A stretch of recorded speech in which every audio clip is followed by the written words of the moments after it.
So it turns out that not only will I be the one who will know as first which game wins tonight, but I actually also know which game is going to win next year, the year after, and the year after.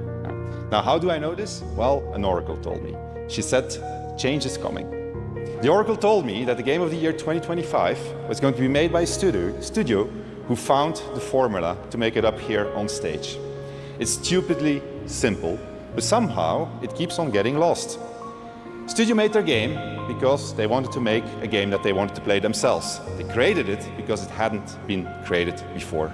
They didn't make it to increase market share. They knew that if you put the game and the team first, the revenue will follow. They were driven by idealism and wanted players to have fun. They understood the value of respect, that if they treated their developers and players well, those same developers and players would forgive them when things didn't go as planned. But above all, they cared about their game because they loved games. It's really that simple, said the oracle.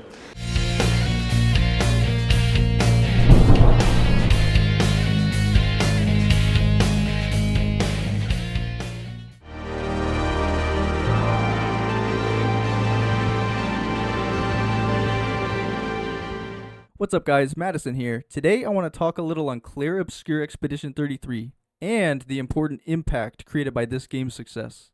I've been hoping to see a passionate smaller team come out with a game that would accomplish this much. Something that would cause this perfect storm disturbance in the gaming industry. By the way, I'm mainly referring to the West in particular here guys, just so you're aware. And Clair Obscur by Sandfall Interactive is the one that's caused this disturbance. I'm happy to see this because to me, it shows that the West is at the very least on some path to a much needed healthy revival. The amazing overall gameplay experience this game has, from the exploration, music, combat, visuals, music, story, all around good pacing and engagement, and music.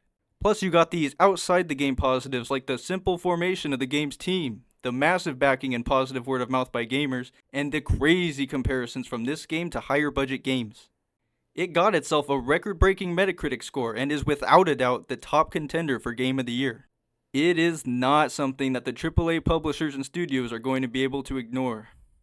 I can imagine meetings taking place after this game's release where the discussion was, guys, we have a problem here, because Clair Obscur totally humiliates the AAA sector of the industry badly.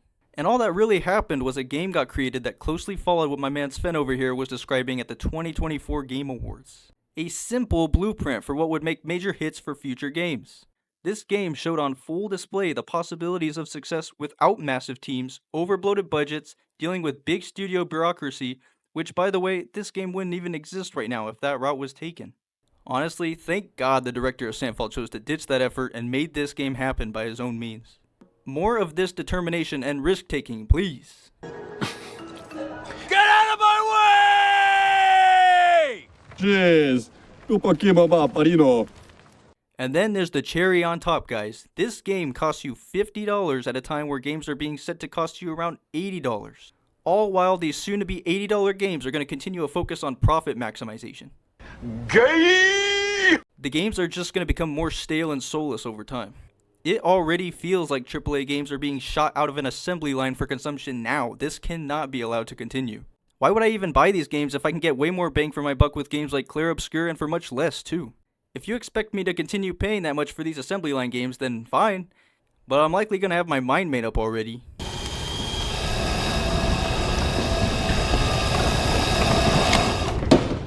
How about new, you crazy Dutch bastard? Anyways guys, if you haven't played this game yet, I highly recommend giving it a try whenever you can. You will not be sorry. Everything about this game is incredible. If you know turn-based combat isn't really your thing, I'd still give it a chance. I don't have much experience with turn-based and didn't think this style is really my thing, but it didn't matter. It's so well done here, seriously. It is my hope that this game motivates and inspires all who take part in creating games to form teams and make more games like this and in this way. Clair Obscur is the perfect example to show what can be accomplished, and the backing of gamers can totally put you on the map if they believe it's worthy. It is evidently clear that there is a major demand for this. So for those who come after, it is your time to completely change the game here. Support these games, guys. Onward and upward for the ones who deserve it. Voulez-vous coucher avec moi, Clad? All right, I'll do it. Otherwise, the industry in the West is never going to get its shit together. It will provide only dull entertainment from here on out, and will likely end in some market crash type situation. Games like Clair Obscur are the way forward, and revival is within reach. I don't know about you, but I'm excited and relieved to know that there are teams out there working to course correct what is being wronged in this industry. Alright guys, that's all I got today. Peace out, thanks for watching. Support these games! An oracle told me. She said, change is coming.